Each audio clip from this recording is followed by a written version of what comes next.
I would like to begin by acknowledging the traditional owners, ongoing connection to and custodianship of the lands on which we meet today, and pay my respects to elders past and present. I think without further ado, I'd like to pass over to Commissioner Cathie Armour to make an opening comments. Over to you, Cathie. Thanks, Mark, and how is everyone? It's great to be here today, and look, special thank you to people in Melbourne who I know are really doing us all a favour by adopting to a new set of restrictions this week. So thank you for that, and hopefully there won't be a need for them for an extended period of time. Well, 2021 has been a year of ongoing action for RegTech, hasn't it? We think the highlight at the start of the year was the release by us of our second RegTech initiative report. May not have been such a highlight for everyone else, but certainly was for us. And of course, we all had the opportunity to enjoy the RegTech Association Hybrid Accelerate RegTech Conference in March. In April, the Department of Industry launched the Regtech Round of its ongoing Business Research and Innovation Initiative. And a few weeks ago, we saw the Senate Select Committee on FinTech and RegTech release its findings and recommendations through a second interim report. And of particular interest from that report is its recommendation to establish a Commonwealth Rules as Code Innovation Hub, accompanied by a regulatory sandbox, to advance legal coding approaches to Commonwealth legislation and regulation. And so we're looking forward to continued engagement with that idea and also with the Senate Select Committee with its future work. But let's briefly recap on some of the RegTech efforts from 2020. Now, while we at ASIC suspended the range of planned public showcases and initiatives we had because one of the physical restrictions with the pandemic, but also because we wanted to limit the demands on businesses at that time. And we did design some internal RegTech or SupTech initiatives. And the things that we were able to conduct last year did continue to demonstrate what RegTech and SupTech can achieve and some of the challenges for the industries. And that, as we've said in the past, RegTech and SupTech are particularly useful from our perspective in identifying and in some cases assessing indicators of concerning conduct. But what stood out in 2020 was, for us, well, for me, was RegTech's capacity to adapt to change. In particular, our look into the remote services and supervision exercise, as well as our investigation into a financial promotion tool that identified potential misconduct, showcase the ability of RegTech to handle varying and unexpected challenges during periods of uncertainty. Building on this, our second RegTech Initiatives report, which is, for those interested, is Report 685, outlined its findings not only about RegTech, but broader business trends, like companies needing to plan for a distributed workforce and the ongoing need to review, test and upgrade governance, risk management and continuity plans. The fundamental need for good data management that really is about building a culture centred on compliance that recognises strong data governance, data strategies and data literate staff are just critical for today's businesses. And last but not least, the constant involvement of subject matter experts. We all know that RegTech solutions are really about a collaboration between both the technical experts and the subject matter experts. Now, this year, ASIC's going to continue collaborating wherever we can to explore the adaptability and scalability of RegTech. Now, one way which we're committed to doing this is going to be through our participation in the latest round of the Business Research and Innovation Initiative, or as I hope I've got the acronym right, BRII. Now, BRII is an avenue for the Australian government agencies to seek innovative solutions from small and medium enterprises that tackle problems related to public policy and service delivery. And since December 2015, BRII has provided 50 grants totalling more than $18 million. And this has supported 35 innovative small to medium enterprises. So we're lucky today to have representatives from the Department of Industry who are going to provide more detail into BRII's RegTech Round. So that's Frank Tonkin and Philip Cole. Now, our ASIC's BRII challenge is called Using Technology to Help Identify and Assess Poor Market Disclosure by Listed Companies. And that's all about establishing an innovative solution to analyse market announcements to help identify and assess poor market disclosure. A deep dive webinar into BRII and ASIC's challenge was held early in May. And if you're interested in hearing more, there was a recording of that session that we can send you to. Later in the forum, Mark's going to provide a bit more detail about ASIC's BRII challenge. And as I mentioned earlier, I was really pleased to be part of the RegTech Association's hybrid Accelerate RegTech conference in March. I was on a panel that involved the Alliance for Innovation Regulation, KPMG, and the International Institute of Finance. And we talked about regulation from a global and industry perspective. And we were really focused on some of the obstacles and opportunities that came with greater collaboration between Australia, Asia, and the broader global community. We looked beyond financial services and thought about some of the issues that RegTech was intersecting with from telecommunications, energy and wider sectors. And with us today, we're lucky to have the opportunity to have further insights from the full event and into the industry at large with speakers Jasper Pruse from the Head of Government and Digital Transformation at CommBank, Will Liang, National Leader in RegTech for KPMG, and Anika Barton, the Program Director from AusTrade. Finally, the ACCC released guidance for data holders and accredited data recipients on the consumer data right conformance test suites in the middle of March. And I'd like to welcome and thank in advance sorry, the phone took a leap of its own. But let me go back and welcome and thank in advance Kat Savelli, the Director of Technology Delivery at the ACCC, for joining us today to provide an overview of this really important compliance component of the consumer data right. So we're really excited to continue our quarterly forums and all the other engagements that we have with you throughout the year. We hope that there's still a value for you and that you are able to attend and participate in these initiatives. So over to you, Mark. Hopefully you'll keep your phone more upright than I to commence the further sessions. Thank you. Thank you, Cathie. Thank you very much for walking us through what is going to be a jam-packed session. And I will be quick in my introduction of comments from ASIC. And as I do that, I just wanted to remind people, again, the purpose of these RegTech Liaison forums have multiple purposes. That includes information sharing. So there's going to be a bit of that today, an opportunity for people to comment. I mean, it's also meant to present ideas and thoughts, which could lead to projects, collaboration, whatever. So I think you'll hear things that do relate to that theme.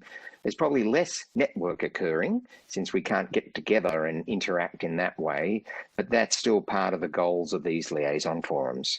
And we're always open to ideas that any of you may have for items or sessions to be held during one of these quarterly liaison forums. So the slide you've got in front of you is just giving you a bit of an idea that we continue to meet with lots of firms and businesses under the umbrella of the Innovation Hub, and including our engagement with the RegTech community.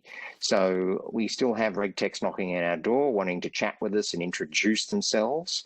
I think over the first part of this calendar year, we've met with at least 7 or so new RegTechs, which is taking our number of sort of 200 engagements with RegTech businesses since March 2015. So that's very helpful for us to know what sort of developments and things are occurring there. And in some instances, and I think on the right-hand pie chart, you can see We go on and provide some forms of informal assistance, like we do for fintech scale-ups, for those some RegTech businesses if they seek that. So if we could have the next slide, please, Slav. Now, on the international level, I probably just wanted to highlight that at the Global Financial Innovation Network, which is a body of around 70 or so financial regulators internationally across multiple sectors, it tries to continue to encourage cross-border testing or engagement with fintechs and regtechs. And late last year, they invited people for another round to put up their hands for potential interest in cross-border trials and so on. So there were a number of fintech businesses for which I think there's still the potential that a number of those could conduct cross-border trials. But when it came to the RegTech, I think it was mostly businesses wanting to just inform the regulators of their existence and where they focus their attention and their interest in perhaps growing offshore. So we've met with a handful of those, and I know we met with one this morning, and equally we've also brought some of those to the attention of the RegTech Association so that there can be some networking within that community. So whilst the grander goals of perhaps RegTech cross-border trials with financial firms hasn't played out from this latest round of invitations, engagement and connection between regulators and RegTech firms has occurred. So on that score, I think it has proved to be a success. I wanted to just also bring to your attention what I thought were two pretty interesting papers on RegTech and SupTech. And if you haven't seen them, I'd be suggesting you do a bit of a Google search and find them. So the first one's the Financial Conduct Authority from UK, which issued a report about its experience with its digital sandbox and the lessons it can learn from that as it takes forward another version of it. I think they are a bit of a trailblazer in UK with this proposition of an environment within which RegTech problems and challenges can be worked on collaboratively within an environment which enables that. So that includes, amongst other things, their efforts to try to create training or data sets that support RegTech development. So I think that's a pretty useful report, and the FCA, together with the I'm going to get this wrong, but the London Corporation, the City of London Corporation, I think will continue versions of that digital sandbox going forward. And I think the Australian community should look to opportunities for them to participate in that sandbox as well. So I think there will be extensions of opportunity for entities overseas to be part of that very significant initiative. The other thing I probably just want to draw out is that the World Bank has also put out a report a little while ago which looked at SupTech and the next wave or opportunities of SupTech. So I think that, again, is a very useful report to look at. So, Slab, if I could just have the next slide, please. Now, I think Cathie's already identified the fact that we issued earlier this year our second report on the RegTech initiatives that we undertook with the financial funding that we got from the federal budget for the years 18-19 and 19-20. So I really just probably want to underscore that if you haven't glimpsed it, I would suggest that you do. Again, that's all available on our webpage, and there's also some of the videos and information all made available there. And there's a range of observations which identified on this slide that are very important to ASIC as it thinks about its next stages of work, and I think useful for you and the community to be aware of as well. So the upshot again is I think those 2 years of putting on events and trials and demonstration events, I think hopefully is informative both for the community at large as well as for ASIC in the potential, the challenges and pitfalls in the use of RegTech applications. So I commend that report to you. If I could have the next slide, please, Slav. So what are we going to do going ahead? And again, Cathie highlighted some of these things. So we'll revert and continue to do the engagement work and this is an example of it, holding these RegTech Liaison forums through our Innovation Hub to meet with RegTechs and look to opportunities for other forms of engagement or collaboration with the sector if it can align with our strategic priorities. So that's at a base level what we will continue to try to do. We did suggest that we were going to try to do some webinars through this calendar year. They are still on the working list, and there will be one on digital financial reporting, which I know is full, with over 200 people, I think, attending that in June. So that one is proceeding with a sort of multiple badges of being RegTech as well as regulatory. But other ones that we're just thinking about the right timing and if we proceed with them. And that includes partly being impacted by the work on BRII, which will come up during this event and our engagement in it. I wanted to also highlight that we've developed certainly a much more considered and thought data strategy, which includes quite a considerable chapter looking at SupTech applications. So we'll probably have more to say on that perhaps at future sessions, but it's certainly going to guide us in this next year or two in terms of use cases for potential use of RegTech by ASIC.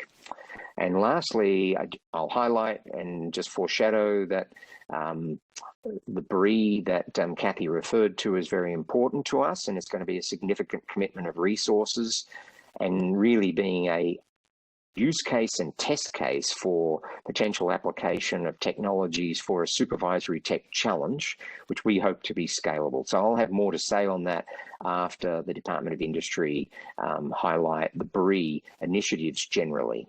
So Slav, I think that's it for me on my slide. So with that, I'm now going to pass the floor to our colleagues from the industry who are going to provide some reflections perhaps on the RegTech industry and the RegTech conference and what that might mean for many of you in the audience. So I'm going to pass over to Jasper Poos, I think, who's going to make some comments and facilitate this. And Jasper's well known to many of you from the Commonwealth Bank and representing RegTech Association today. And Jasper's joined by Will Liang from KPMG and Annika Barton from AusTrade. So over to you. I think there may be some opportunity for Q&A with this panel afterwards, but let's just see how the timing's going. So over to you, Jasper. Yes, thank you, Mark, and thank you, Cathie, for great introductions. And of course, thanks for having us. It's always a pleasure. And a big thank you for everybody online for joining us. These are busy and hectic times, so thank you.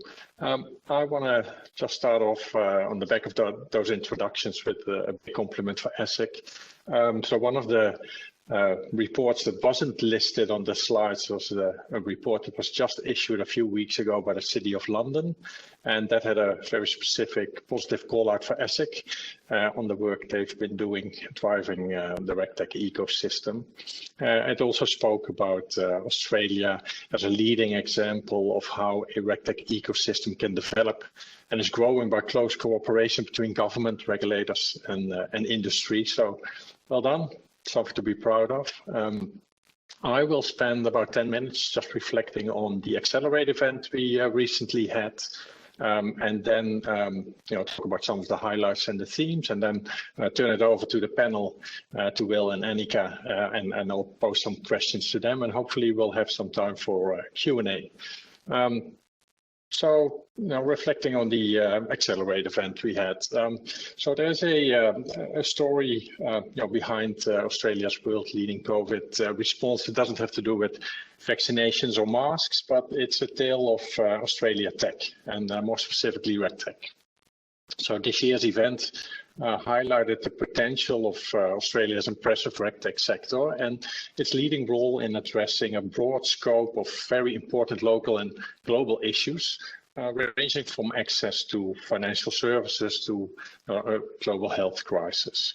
I first want to take all of you back to 1 year ago. So overnight, COVID struck, everything changed, and as a RegTech Association, we had to pull the plug on our annual biggest event of the year just 2 weeks before it kicked off. So we thought we were dead in the water. So we went in damage control, and what now?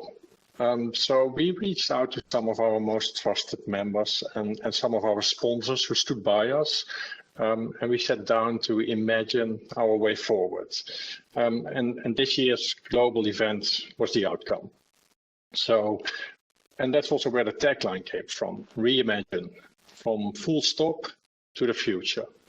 So overnight we went virtual and we went global. We had delegates from 45 countries, listening to more than 60 speakers, sharing their experience, how they came to a full stop and had to reimagine the future. We had more than 1,100 attendees and even more live streams of the recorded content. The event took place over 4 days, and every day we had a 3-hour session.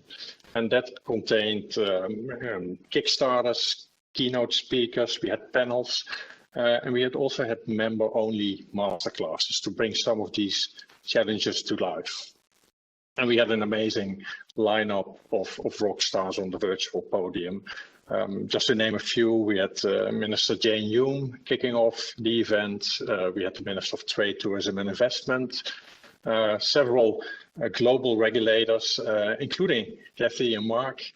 And we had the Australian government and the New South Wales government sponsor us. We had AusTrade, we had Microsoft as our platinum partner for 3 years running, FICO, KPMG, Minister Victor Dominello, Senator Andrew Braggs.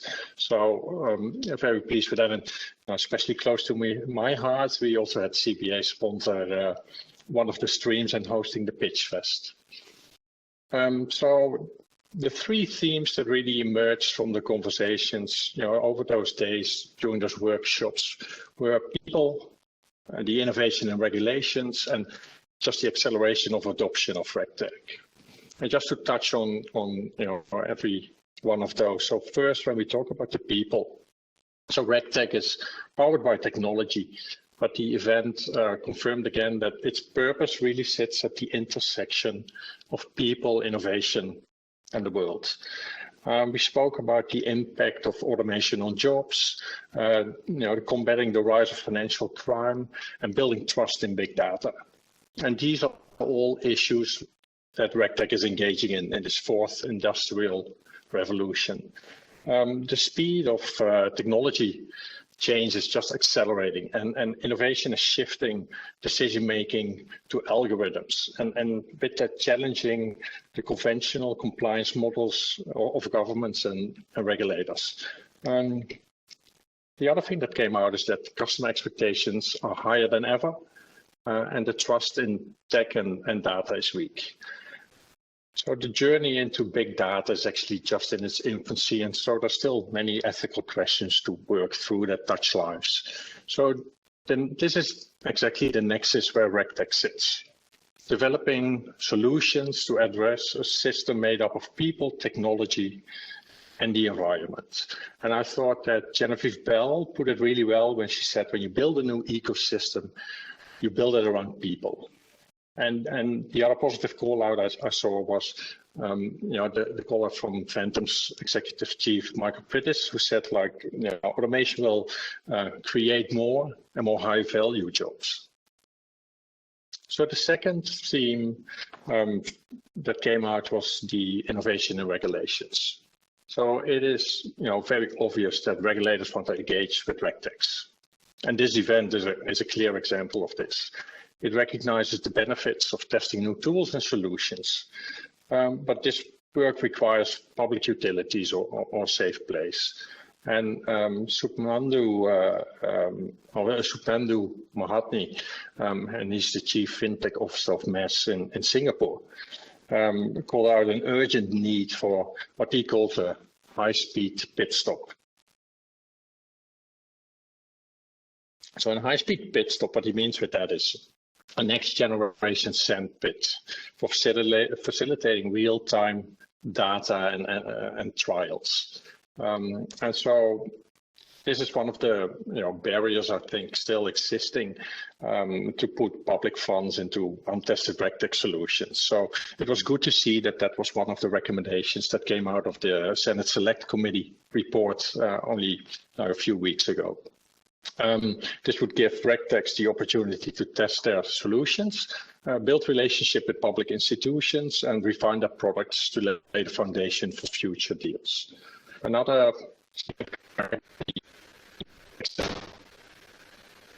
which again came out of the conversations. But it's not just investment in RegTech that's falling behind global standards in Australia. It's also we're not investing enough in AI and more broadly in digital skills across the economy. We had an amazing members-only workshop about rules as code, given by Mark Staples from Data 61, who brought this concept to life, just by coding in real time for us. So I found that fascinating. And the last theme I wanted to mention is the acceleration we see in the adoption of RegTech. So the strict measures around the control of COVID-19 has really supercharged the uptake of digital platforms. So basically everything from work to working out, we now do online. And this significant shift in customer behavior was also swiftly followed by a sharp rise in cybercrime and attacks on individuals and corporations and government entities. RegTech can protect our economy from future attacks, but not only if investment in tech and support of the innovation, but only if that investment in those RegTechs and if future innovation actually keeps pace with the rest of the world. One example that was called out is also the impressive contact tracing system from New South Wales, illustrating how RegTech can be harnessed to keep our population safe. And this will only become more important once we open up borders and, with the vaccination program, rollout and its challenges. So these are all challenges that RegTech can address and can deliver sort of security and certainty that's needed to drive economic growth and recovery. So coming back to the Formula One metaphor, I always like to say, like, if you have better brakes, you can just drive faster. And now I want to move over to the panel. So Will and Annika, thank you for being here. As already mentioned in the introduction, Will is the national leader for KPMG on RegTech in Australia, and he was also an MC during the Accelerate event for the regulatory innovation stream. And Annika works with AusTrade. And AusTrade was actually our first federal government sponsorship we got, so I'm really front runners on that. So welcome and thank you for joining me. I wanted to pose 3 questions to each of you, and the first one is, what's your reason for getting involved in the Accelerate event, and why do you feel this is these events are important? So Annika, do you want to go first, please? Thanks, Jasper, and hi everybody. Nice to be here. My role at AusTrade is the manager of the FinTech program as well as the landing pad program stream. The FinTech part of my role is a new part of the role following the budget announcement in October 2020 under the Digital Business Plan to drive Australia's economic recovery. One of the longest titled initiatives out there. There was a bucket of funding given to AusTrade and Treasury, specifically targeted to enhance the support for FinTech and RegTech and associated technology exporters and to attract productive foreign direct investment into the sector. So it was really under that budget initiative that AusTrade has taken the lead on the FinTech Trade and Investment Program, and that led us to engage really heavily with the FinTech and RegTech and expanded industry associations and kind of led us to the doorstep of Accelerate RegTech. So we were really looking to dive into the sector, I guess not as a new sector to AusTrade, but a new sector of priority focus for us, so that we could get a solid handle on what the ecosystem is doing and to really understand the opportunity there and how we might play in to help Australian companies take their solutions to the globe, and also to promote Australia as a destination for investment from global companies within the sector. We found it really, really useful to engage with Deborah and the team to pull the event together and to be a sponsor of the event. And I think we've been doing some reporting on what we got out of it. You know, as a government agency, we always have to look at that. And we have already seen some conversions from the event. So we have been working, you know, across the high growth tech sector for years, but we were able to identify 35 new RegTech companies that we were unaware of and engage with them throughout the event. Some of those have already converted into companies that are receiving services from AusTrade and receiving kind of the benefits of those services. I think Deborah posted recently that eight RegTech members were selected for the AusTrade FinTech Trade and Investment New York program. So that's a conversion that we're really happy to have seen, and we can draw that line directly back to the Accelerate RegTech event. And also as part of that event, we engaged with or re-engaged with 12 key RegTech investors, so global companies from around the world who might be interested in creating jobs and growth here in Australia. So I guess that is the umbrella under which we wanted to engage with the event and with the association and with the ecosystem. And I can already see that we've drawn benefits from that, and that the ecosystem has also drawn a benefit from our engagement in the event. Oh, fantastic insights, Annika. And it's good to hear the conversions and new jobs. Will, over to you. Why did you and the KPMG want to be involved in the event, and why do you believe it's important to be involved in these events? Yeah, thanks, Jasper, and hello, everyone. Before I jump into the question, can I just add one more thing to the publication party that we started earlier? Just want to say that HKMA is a Hong Kong Monetary Authority, and KPMG actually also published a report about a couple months ago, and in that report also highlighted all the good work that ASIC is doing in the Australian RegTech community. So certainly congratulations, guys. Great work there. With that aside, just back to the question, Jasper. Look, for us is really all about growth, right? It's all about growth, and how you grow matters, right? So how we can grow RegTech as an industry in a sustainable, collaborative, resilient, and compassionate way, right? This is important for us. I think this event is a great example of a collaborative effort, right? If you remember, Jasper, in the event organization committee, there were representatives from all different sectors in the ecosystem, and we were very much focused on making the event a useful event for our attendees, but at the same time, how we can send a very positive message during the pandemic. Right. That was important for me. And the other thing was, the event was also a good example of many open and transparent conversations. So the RegTech is not some people's secret business, right? It's not. It's really about having a growth mindset to solve problems and better us all. So myself being the MC, as you mentioned, and also the moderator of a few panels, I have certainly asked some really challenging questions. I was blown away by some of the open and transparent answers that the speakers provided, especially from some of the regulators. You know, example is Cathie and Mark.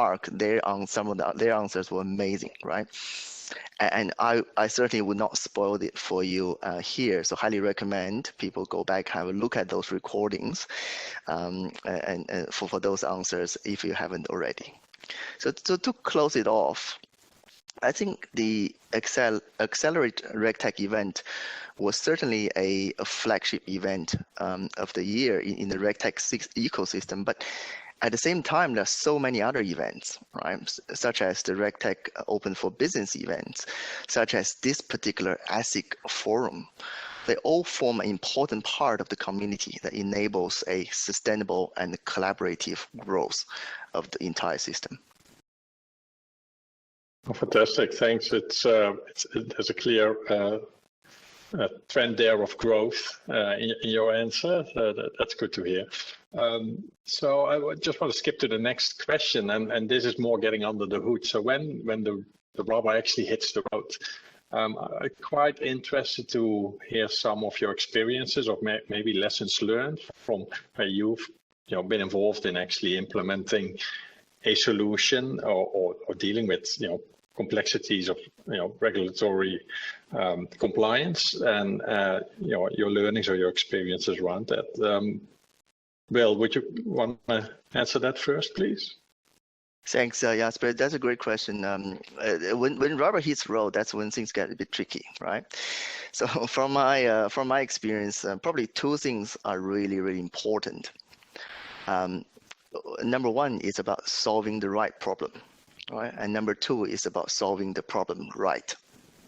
Sounds very simple, but actually very hard to do when the rubber hits the road, right? My learning around that is really about you probably have to apply different approaches for different problems, right? So in order to solve the right problem, what I found is usually a bottom-up approach works well, right? By bottom-up, I mean really talking to the people that doing the actual work, right? Understand the problem well. There's multiple methods of doing that. Some people call it qualitative research, some people call it design thinking, but just different way of skin cat. But at the end of the day, you got to talk to the people doing the work to understand the problem well. And secondly is around really looking at operational data, right? So these days, data really become available, and you have looked at data together with your conversation with the people doing the work, try to synthesize the information and define a clear problem to solve. Right? I'll give a quick example there. Some of the work, we do a lot of work around regulatory change, right? How do we know regulatory change is actually the right problem to solve? Right. So number one, we know working with some of our clients, Australia, but probably more so globally, some of our clients have over 20 people FTE full-time, right? 100% working on regulatory change, right? Have more than 150 people spending 10% of their time on regulatory change as well, right? If you look at that number, it's overall over $100 million spent just for regulatory change, right? From a number perspective, that clearly tell us that there's something we can do better. Right? And secondly, after talking to the people on the ground, we understand, there's pain, there's inefficiency, there's manual process involved. Synthesize the data, we can clearly tell, that is the right problem to solve. Now moving on to the second point I made about solving the problem right? Usually I found the top-down approach has more success in this area, right? I get often asked by our clients this very simple question: what RegTech should I choose? There are so many of them, right? Well, the fact that is usually the wrong starting point, right? In my view, a piece of technology, doesn't matter what it is, will not solve a problem by itself, right? It's really about that high-level holistic view. That's vital, right? What is the strategy? What's the framework? What's the target operating model? What is the technology? How do I choose a technology provider? What is the assessment process, due diligence process? What are the risks involved? And how to measure success? Do we actually have the right people to run the program? So all these different element matters. If you look at, again, I will use the regulatory change as an example here. There's probably more than 10 GRC tools out there, probably about 50 odd regulatory change obligation management tools in the market, right? So there's quite a large number of it. One common mistake I've seen some of our clients make and regret later on is to simply pick a product to go with it, right? So and that's, in my view, not the right approach. Really importantly, to have a holistic strategy behind it. Well, that's quite a few things to unpack in your answer. Very fascinating. Solving the right problem and the problem of the right solution. Annika, from your perspective, so what are your experiences with RegTech? I guess for AusTrade, I mean, we sort of step in and work with the companies once they are looking at an international market, whether that market is, you know, outside of Australia or whether that international market happens to be Australia. And I think everything that Will said really resonated with me, but from the AusTrade lens, it's understanding, yes, regulatory change is a huge global opportunity, and you have to have the ability to understand where your product or solution might fit within a problem statement, and then you have to have the skills to be able to explain how that fits in. And I think that founder skills or that sales skills or the ability to explain and make it pretty obvious to end users and customers and regulators in international markets how your solution might solve the right problem or solve the problem right, putting it in Will's words, is really something that we spend a lot of time talking to companies about. And it's also understanding that, yes, it is a huge global opportunity, and there are, as Will said, you know, divisions within entities all over the world focused on regulatory change and changing to meet those demands and/or make business operations easier within a market and within a certain legislative framework. But not every market is the right fit for every company or every solution. So really opening people's eyes to the opportunities in other markets, you know, markets other than the knee-jerk markets, is also a conversation that we have quite often. So under the FinTech Trade and Investment Program, we have some priority markets, and those, unsurprisingly, are the UK and Singapore and the USA. But I would say, yes, there are huge opportunities in those markets, but those aren't the only markets where there are opportunities. And understanding the right market fit for your product and the right market size for your ability to service that market or your ability to scale into that market are really where we spend a lot of time speaking to exporters, for example. Oh, those fantastic insights. Thank you very much. Just a last question to round it out. So where do you think the RegTech ecosystem is going to go in the future? Will, you want to go first? Yeah, sure, certainly. Yeah, look, I think the next, let's say, 10 years will be quite exciting for RegTech. If imagine we're now in 2030, looking back, I'll probably say the RegTech journey is a combination of divergence in some certain areas and convergence in certain areas. Just picking a couple as example, I think there will be a divergence of opportunities. One thing we've learned from pandemic is that there is a radical change in customer behavior. This change will inevitably trigger changes in regulation and changes in companies' risk profiles, right? So you know, these days I normally categorize RegTech into 6 areas. So reg compliance, financial crime conduct, reg reporting, financial risk management, and governance. That's probably 6 areas now. But I think they will definitely see more areas emerging as part of RegTech. Right. In fact, we have already seen emerging areas such as ESG coming into the picture. Another topic is about divergence. I think there will be a divergence of industries and markets, right? So we start to see RegTech start to make an impact in non-financial services sector, such as public, such as energy, resources, education, and equally for markets as well, right? At the moment, if we talk about RegTech, usually the focus is around US, UK, Australia, Singapore, Germany, with a few others. I certainly expect more countries to join the list. Right? And we already have started to see some really positive movement from some of the Asian markets. I guess also this talk about a couple of examples from a convergence perspective. I think there will be a convergence of solutions in the next 10 years, right? So don't get me wrong, I think the total number of RegTech solutions will definitely increase, no doubt, right? But I think we will see an increased activity in merger and acquisition in certain more saturated areas, right? This is really to enable that longer term growth, that enable that better customer experience, right? We'll see some really mature technology solutions coming out of that process. Then the other point about convergence, I think there will be a convergence of infrastructure and the data in the next 10 years. All right, so that's really important because this will form the foundation of shared utilities that really widen the art of possible. In the infrastructure space, similar to open banking API, I think there will be an industry-wide regulatory API start emerging.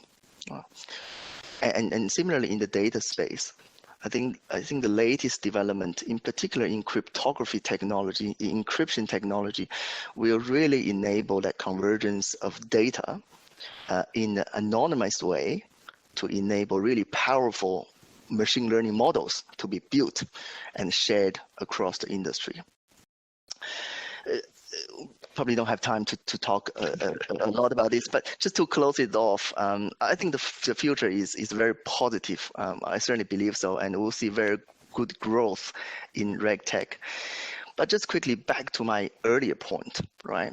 How we grow actually matters, right? It's not only about growth, it's not only about numbers, revenue, valuation. It's not only about that, but more importantly, how we grow in a sustainable and collaborative way. I think it's very, very important for me.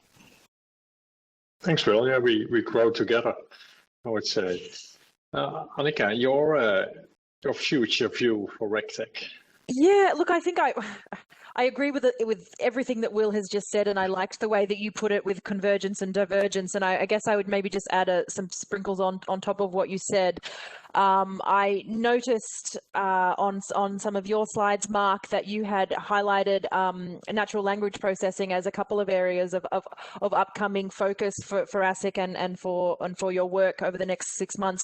If I had to put my chip somewhere, that would be where I think I see a lot of opportunity emerging, and perhaps that area of technology convergence within the space towards NLP, as well as kind of the ability to incorporate imaging into some of that data processing as kind of areas of sort of key innovation coming forward.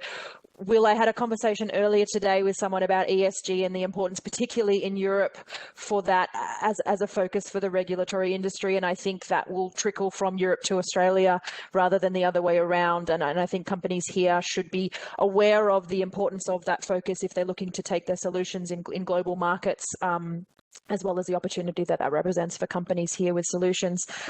And to your point of divergence, Will, I think that to the markets that you mentioned are all those that I've spoken about as well. And I would agree that there is huge opportunity in other markets, particularly out of Asia. One that I would highlight probably is Vietnam. They have done a lot of good work to mandate certain requirements, particularly in the financial services industry there. And it has meant that a lot of Australian companies are seizing on opportunities in those markets to help the ecosystem leapfrog and to get ahead. So I would reiterate what I said earlier about keeping your eyes open for opportunities outside of perhaps those first 4 markets and seeing where you might fit best, or where your solution might be a first in market, rather than a competitive solution, even if it is comparably better. The other ecosystem that I would throw in there is the Nordics, on top of that Europe list. So I think those are the 2 areas that I've been doing quite a lot of work in lately, and some of our companies are seeing a lot of successes in those markets. No, great to see so much opportunity out there, Annika. Thank you. So maybe to add to that, my personal reflection, it's clear it's a global game. It's clear it's across industries beyond financial services. We see the tide rise and the whole ecosystem and all the players in it with that. It's predicted that this is going to be a $130 billion industry in a couple of years from now. The number of investment deals, the interest from investors, the engagement with RegTechs is increasing, and we hear of many stories from our member base that are actually adding people to their teams. So it's actually also a real engine for jobs, which is very positive, especially in this environment. So yeah, the outlook is extremely positive, but we still have work to do to unlock this enormous potential. So I'm not sure, Slav, is there still time for Q&A, or have we already run out of time? Jasper, it's Mark here. I'm just thinking we might need to move on. I did see. Sure. I mean, I wanted to thank yourself and the panelists. I thought that was an extremely rich conversation with a lot of very useful insights, and I think inspiring, for a lot of people. So I'm really pleased we're recording this, because I think it would be, really great for as many people to hear what you have all just spoken about.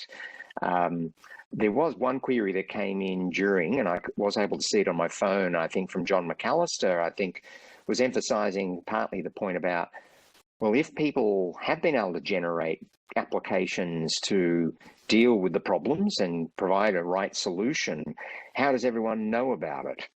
Now, I think that's probably got a lot in it.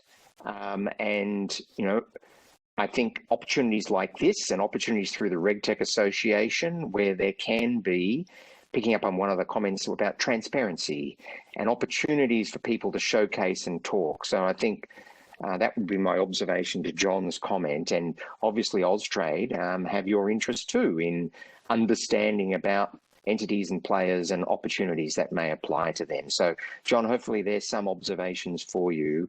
But again, I think a very rich session, and really appreciate that. Now, so moving on, because we've still got some rich sessions to come, and there may be opportunities to come back with some of the comments and questions that others may be just adding now. But I want to give the floor now to Kate Savelli, Director of Technology Delivery CDR Division at the ACCC. And I was just at the Intersect conference in Melbourne last week, and CDR obviously remains an ongoing major theme and topic. So I think it's great that we have a session on it right now. So Kate, without further ado, I think I'll give the floor to yourself. Thanks, Mark. And I may just correct you a little bit, so it's Kat. Not that I hate too much being called Kate, but I'm very sorry, forgive me. Absolutely fine. I get it all the time. So thank you, and thank you for having me. I'm very excited to be here at the forum and speaking, and just to give you a bit of, I guess, background on consumer data right for those that don't know, and then also just a bit of an overview and maybe a bit more of a deep dive into the Conformance test suite. So if we can move on to the next slide, so I'll just do a quick intro of myself. So obviously my name is Kat Savelli. I'm the Director of Technology Delivery for the CDR division. I've been with the department for 7 months now, and I'm really looking forward to what we can deliver for the CDR over the next couple of years. I've got quite a strong background in technology and technical delivery across the APS, so I'm really excited to be able to bring those skills to the ACCC and CDR. So just moving on to the next slide. Just a little bit of background into the consumer data right. So in November 2017, the Australian government announced the introduction of a consumer data right, so giving consumers the right to share data between providers. So ACCC's responsibilities in this space include the plan, design, build, test and run functions, as well as securing the technology solutions that enable the secure exchange of consumer data between data holders and accredited persons. We also have responsibilities for the accrediting data recipients, onboarding participants, and promoting compliance with CDR rules and standards.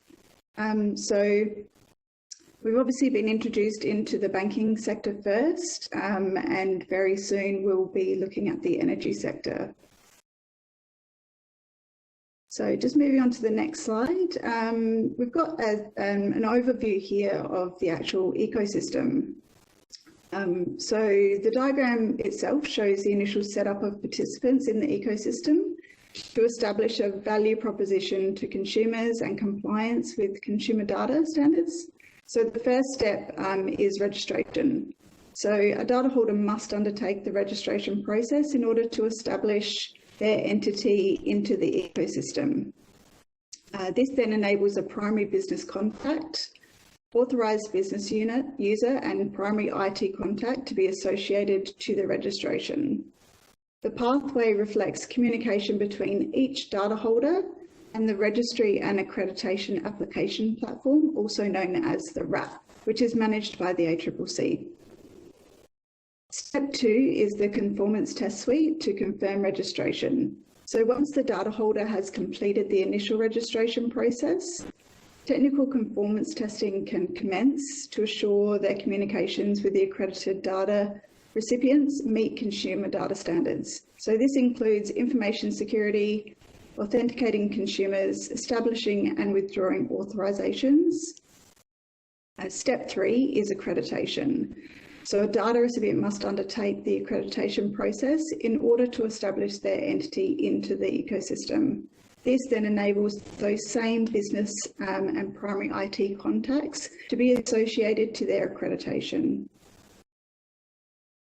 Step 4 is the Conformance Test Suite, so the CTS, and that's to confirm accreditation, and it will follow the same process as steps 2, but for the data recipients.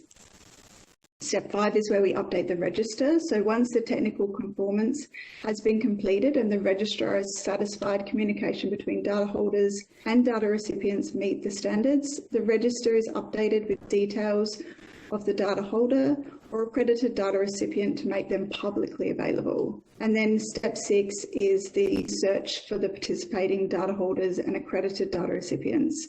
So this is where the registered data holders and accredited data recipients can be viewed by the general public and are made available for communication between participants.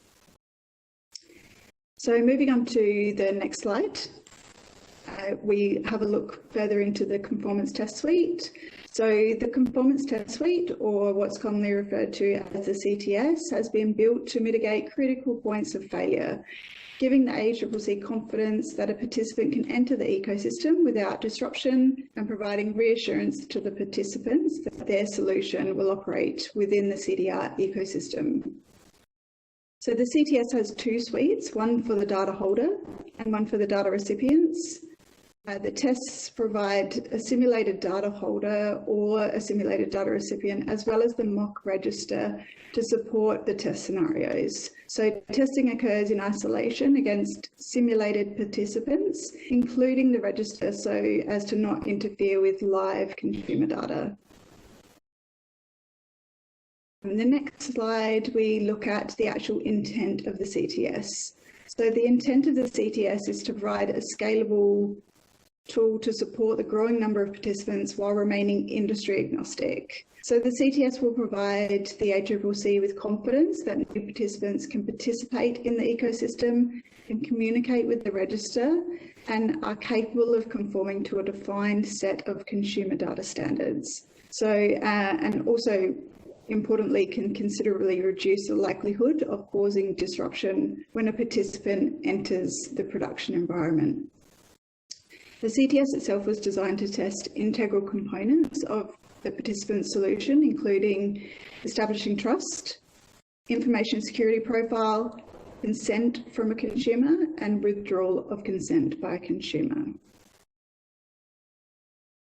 So this slide here, or the next slide, sorry, Slav, will show you where the CTS fits into the participation process. So the first couple of steps we have is the access request, the application, the accredited assessment, and the CTS itself falls into the onboarding process. And then once we've passed the onboarding process, we're able to publish on the public register. The last slide we have here is the actual process itself. So once a data recipient or data holder is registered, the participant can access the CTS.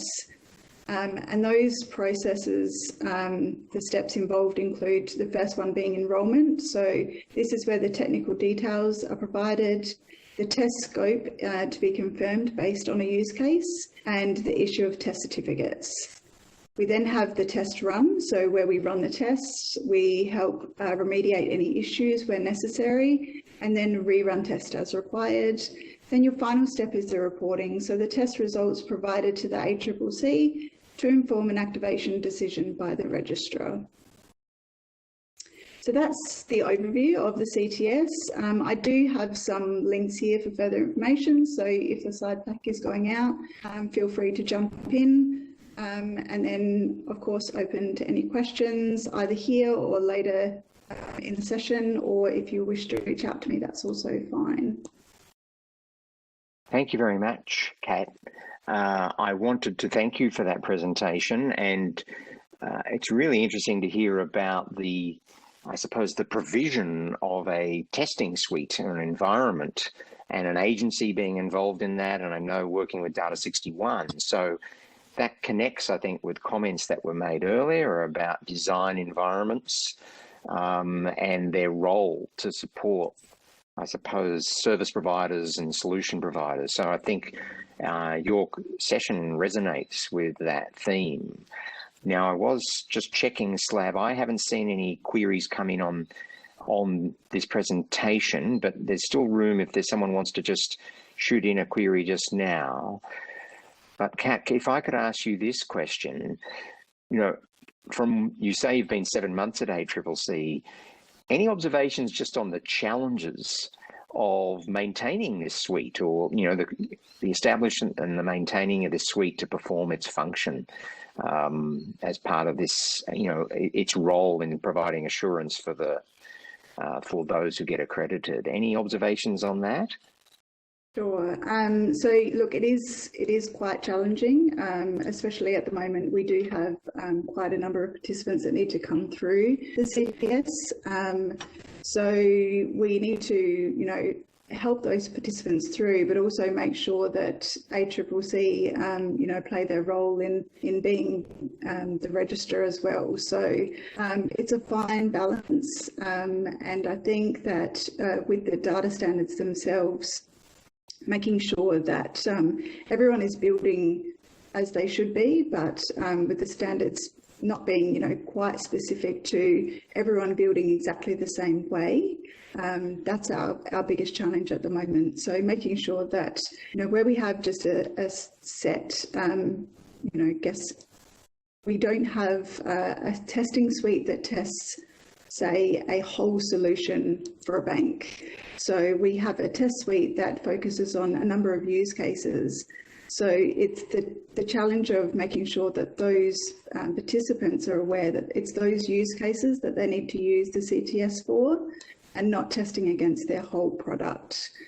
So it's that balance and challenge that we're facing at the moment. And I think lessons learned from what we've done this time with the banking sector will put us in a good position moving forward with the future sectors.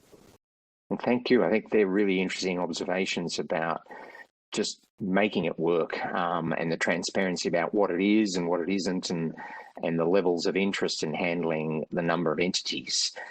So thank you very much for that. I can see a question's just popped in from Bruce Wren. How do we get in touch with you, Kat? So, either I'm happy for Slav to pass on my details. He's obviously got my email. Otherwise, reach out via LinkedIn and we can connect that way. Okay, thank you very much for that. Okay, I appreciate the presentation, Kat, and appreciate you being part of the session today. So now we've got the final chapter, I think, of the session, and it is on the Business Research Innovation Initiative, which you've heard a little bit about in the introductions. And I won't muck around. I'll give the time, as much time as I can, to our presenters from the Department of Industry, Science. I always get this mixed up, Education and Research, or I probably got that wrong, so I'll ask them to correct me on that. But if I could hand over to Frank Tonkin and Phil Cole, and the slide gives their roles both within the BRII program. So over to both of you. Thanks for the introduction, Mark, and thank you for inviting us to come and talk to you at the very beginning. I think we mentioned the Business Research Innovation Initiative once before, so it's good to come back and sort of give you an update on BRII, but also the current round, which is on the RegTech Round that is currently open at the moment. So I would like to, firstly, introduce myself. So I'm Frank Tonkin. I'm the Acting General Manager for Commercialisation Branch in the Department of Industry, Science, Energy and Resources. Close, Mark, but not quite there. So I look after the policy aspects of around innovation and commercialisation. And from the policy side, I have my colleague Phil Cole here who looks after the BRII from the program delivery side in Oz Industry. So thank you for the opportunity. So as I said, BRII really is at a high level. BRII is it's a program that has two really key initiatives, and it is one to change government agency attitudes and practices around engaging with small to medium enterprises and SMEs and innovative solutions to technology and challenges, but also about creating opportunity for Australian SMEs to develop new-to-world technologies, new-to-market technologies, and to trial them with government as the first customer, and for the government to be that test bed and as a key customer going forward. Not as the sole customer, but as the first and the key customer for them. Let's go to the next slide. So, most importantly, at this moment, we have our current round of challenges that are in the RegTech space. We have a RegTech Round, and I guess the objective of this round is to really open up, provide using these government challenges that will provide opportunities to improve government processes. So we know that the regulatory system in Australia, is necessary. We need to keep workplaces safe. We need the quality of our products. We need to ensure consumers are getting what they're paying for. But of course, that can obviously can turn into compliance burden and time and money costs for business. So we think that embracing technology through RegTech is an opportunity to sort of improve those regulatory processes, cut down costs for business, cut down for time for getting things on with business. So making faster, easier, cheaper, better business is sort of the objective of embracing RegTech and trying to get government to embrace technologies to overcome regulatory and compliance challenges for business. Can I just go to the next slide, thanks. So as I indicated, the current RegTech Round, which is currently open at the moment, we have 4 government challenges that are currently open for SMEs to apply to. You'll see them there. The first challenge is from ASIC himself, and I will get Mark or his team to talk to that particular challenge. Then the next challenge through the Department of Agriculture, Water and Environment around the remote and automated monitoring of export livestock and health and wellbeing. So there's a lot of obligations and requirements around monitoring livestock during their transition from their transport, and how can technology be better used to improve that monitoring and wellbeing, ensuring wellbeing on top of existing measures. Through the Australian Institute of Marine Science, looking at the streamlined paths around improving for marine autonomous systems assurance. The technology and the pace of autonomous vehicles, both in air and marine, is moving at a rapid pace, but unfortunately our regulatory frameworks and assurance frameworks aren't moving up at the same pace to keep up with them, and I think the Australian aims are looking to work with SMEs to how they can improve that and make that easier. And then the last one through the Asbestos Safety and Eradication Agency, really around how we can help, using technology to really help with the testing and measuring or detection of asbestos, because it's such again, another area that's has a lot of regulations, a lot of compliance, and a lot of risks associated with it, and how technology can really help improve those processes and improve those compliance for both business, but it has flow-on effects for both government and the broader community as well. So 4 really diverse challenges. I might get Mark to quickly touch a bit more on the ASIC challenge while we're here on this slide, if that's okay, Mark.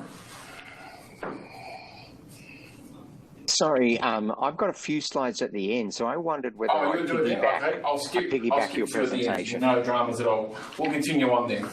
I won't spoil the ending. So going on to how BRII works, just want to click on that slide just to show I think there's automations there, beautiful.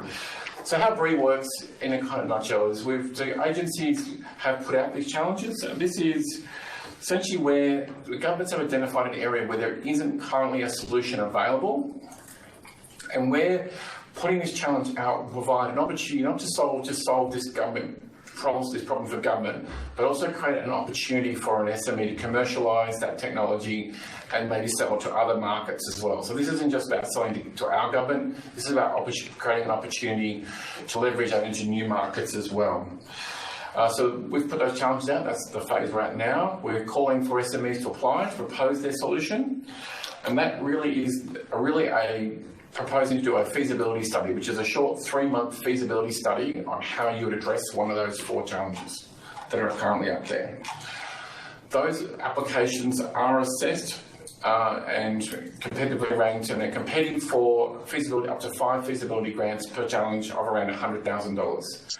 That's $100,000 to test your idea, document the results, working with the government agency on the specifics of the challenge, on the issues that they're facing, and really validating your idea, your thoughts, your principles around that idea. And it's a really valuable short piece of work that will really help help businesses with an emerging idea. From that, at the end of that feasibility stage, the companies will then pitch their final feasibility study outcomes to that agency, and then they'll apply for a proof of concept grant, which is up to $1 million, and will be up to 2 of those available per challenge. So for each of the challenges, there'll be two of those grants available. And that's $1 million to really to work with the agency over a 15-month period to develop a working proof of concept that solves not just that challenge, but has broader commercial application as well. Once the that has happened, you've worked with the agency, there's opportunity for the agency to buy that solution directly, and also for you to commercialise that solution and take it to world. Most importantly, the SMEs retain all IP through this program. So even though you're working with the government agencies on their problem, the companies will retain their own IP on all solutions developed. Go to the next slide. So what was really great about the BRII program, a real initiative, this isn't like a traditional grants program where you just kind of given a grant and gone away. There's a collaborative relationship to really make sure that we're all working together towards getting a great outcome, a great solution. All respect to my fellow government agency colleagues, but government agencies it's not their natural place to go working with SMEs and startups as a general rule, and sometimes they need a bit of help and a bit of guidance and help a bit of language translation. And equally, SMEs and startups may not be used to some of the challenges of dealing with a large corporate like a government or a large corporate, and so there's a bit of a role that our department plays in helping facilitate and work between the agency and the SME during that whole period. And so there are monthly catch-ups during those granting periods to make sure that these challenges and these solutions are developed collaboratively and for the best outcomes for all parties involved. So let's look to the next one. Next slide. Cool. So BRII's got some pretty simple eligibility. We're looking for an ABN, turnover of less than 20 million, and really an Australian business. So we're really looking for small to medium businesses, Australian small to medium businesses to provide solutions, and that's really key. But we want to try and keep it as simple as we can. We want to encourage a lot of innovation, new businesses, new opportunities to really see this grow. There are some further eligibility criteria around there's technical things around business structure, other things that if you have any further questions on, either Phil might be able to answer them, or they are available on the website. But essentially, those are the key eligibility criteria that we're looking for there. Can we just come to the next slide, just on the merit criteria? I'm mindful of time. So if you are thinking of putting an application forward, there's kind of 3 merit criteria you're going to need to address and really do well. So it's the extent that your solution meets the challenge, which is going to be from the agency's perspective, but it's also what's the other market opportunity? What other markets do you think you could sell this product or service into, and how would you do that? What's your strategy for doing that? So really, how are you going to commercialise this beyond the government agency just providing the solution, or working with the government agency to commercialise that more broadly? And then the third really is around yourself. Tell us about your business, about your team, what sort of projects you've done in the past, who have you put together to work on this project, and give us a bit of that capability percentage. So our committee we have an external committee that will look at these applications on our behalf. These people are all from venture capital commercialisation backgrounds, and so they'll really appreciate you think of writing these sort of answers to an investor, to a panel of people who are going to look at this from an investor perspective, because they're going to want to understand, in their language, is this an investable? If we invest in you to develop this solution, are you going to be able to go on and develop and deliver this solution? Would they invest in your solution? So really important to avoid jargon, talk in a language that solves the problem from a technical perspective, but also a language that would appeal to a commercially orientated people as well. So I'll go through the last slide, which is, so the current applications are still open. They're open until the 17th of June.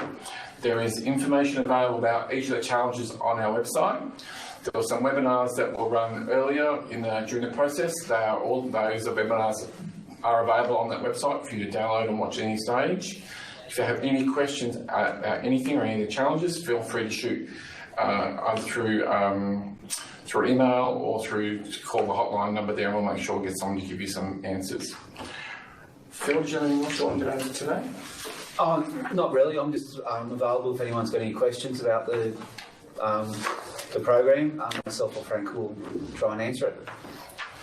Fantastic.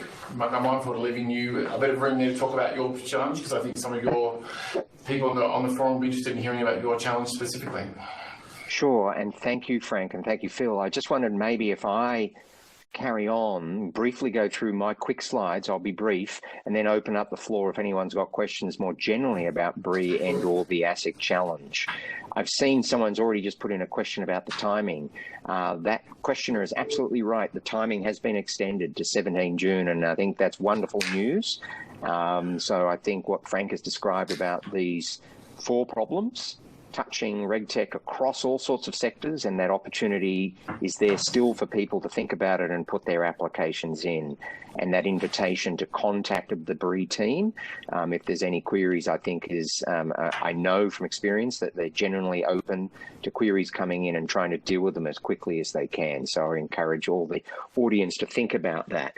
Now, Slav, if you could just bring up my slides, and I go straight on to the challenge slide, the next one. And I'm going to be pretty brief. So as Frank was saying, the problem we put forward is in the sort of conduct and disclosure area, that problem. And the problem is looking at poor disclosure by corporates and or related actors in their market announcements. And I think some of the things which are interesting to know about this is that we're talking about public data sets. We're talking about a subjective problem, continuous disclosure and other obligations which are not simple binary sort of problems. And so I think that's at the heart of why we've identified this problem as one that's worthy of invitations and seeing what people can try to generate as responses to this problem. If we could go to the next slide, Slav. And so our goal, amongst other things, is obviously we wish to be better at our job in supervision. We currently conduct quite a lot of manual activity and quite a lot of fairly simple analytics to try to assist us with this job. And I think that, we see this as a real potential to be more efficient and effective in our supervision, more complete in our supervision, to focus on what really matters, and look for solutions that can help identify, rank anomalies and why. And so this slide outlines some of the things that we think that are ideas for people to look at, which is all forms of disclosures to the market, other related data sets, comparison across peers. All of those could be things that the solution takes on board. So if I go to the next slide, Slav. And so what might success look like? And as I say, it's some of those things I just referred to, sort of automated, assessed analysis of potential problematic conduct to assist us to consider our further supervisory work. Some of that could be relatively automated in terms of identifying the problem and why and so on, so that it connects in with our workflows. We think more usefully, in addition to this, is that also this will aid listed companies and businesses, because we'll be better at what we're doing, and that will flow through to implications for them and their approaches to things. But equally, we believe that versions of the solution can be adapted and used by listed companies and their consultants in their risk management and compliance function. So it's scalable back to the business. And then if I go to the next slide, Slav, which is my last one on just the benefits, is, you know, we're also thinking it be scalable within ASIC. So this problem picks a conduct of business problem with public data sets, but we've got plenty of problems with sensitive internal data sets for which we think the capabilities of this solution can be scalable to. And why stop there? Then it goes on to scalable across not only businesses and other agencies and departments across similar related problems, both domestically and internationally. So I think we're suggesting that this use case and problem is going to be of virtue to its scalability across other areas. So that's just a snapshot. The next slide, Slav, indicates, again, for information, people can go to the ASIC webpage, and these slides are being made available. So there's some additional content that we've made available to support the BRII content on the DISA webpage as well, which people might find helpful. So with that, how about we open it up? And Slav, have you seen any questions that you think we should deal with up front? Yes, so I think just one, just to reiterate the new closing date for the applications. We've just had a couple of people asking that to confirm that it is now the 17th, not the 3rd. So I think I'll just make that clear on the air. Mark, specifically to you. Oh, sorry, go ahead. So I just want to confirm, it's very sort of hot off the press. It's been extended to the 17th. The information on our website probably still says the 3rd of June, but it will be changed in the next day or two. But it definitely has been extended to the 17th of June. And we'll also be writing to anyone who started an application already to let them know, as well as the people who may have submitted. So give them opportunity to, you know, put more time into it if they wish, because there is an extension. So that communications will come out over the next few days, but it's definitely is the 17th. Thanks, Phil. Slav, was there more? Yes, so this one's directed to you, Mark. This is a similar topic to one that we researched in 2017-18. Is this to build on that? It included AI and NLP, and I personally know of great outcomes that have been since been further developed. So just I think my comment is that ASIC has been interested in the potential of RegTech to tackle conduct of business problems as being a vein of regulatory issues, which I think will be scalable across a whole gamut of industries. And so, yes, we have conducted some trials and doing some simple applications at the moment. So we hope to bring the benefit of our experience with that to this BRII challenge and working with the RegTech entrepreneurs. So all our past work will be useful fruit and information for working with the RegTechs. Any other queries, Slav?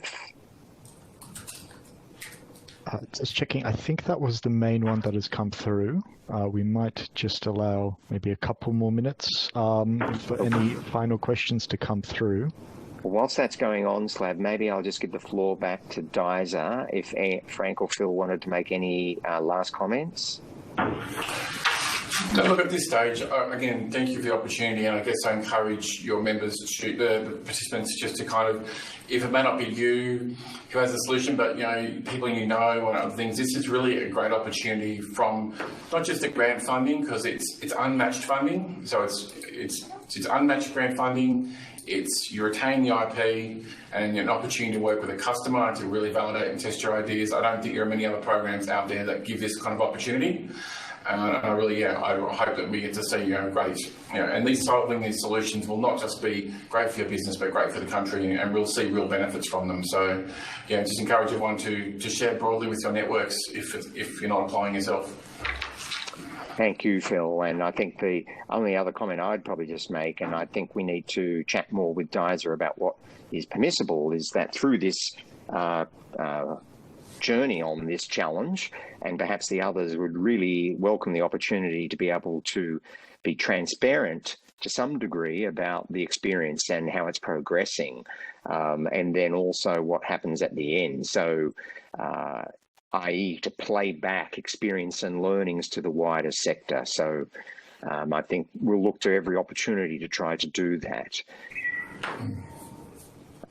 Okay, Slav, anything else? Because I think we should wrap up. No, with a minute to go, I think we've covered all the questions that have come through. Okay, so I think there's plenty of opportunities to contact the ACCC, to contact DISA, and to contact ASIC on any of the topics of interest that came up today. And I think some of those details will all be made available to those who inquire and or in the slide deck. I wanted to thank all the presenters and the sessions, because I think they were very rich in content. And I want to thank all the attendees, and I really appreciate you coming along. And do think about opportunities for engagement in future liaison forum and items that may come up. And with that, I wish you all the very best, and enjoy the rest of your week, and safe, good health to all of you. Thank you. Thank you to all the presenters again. Bye.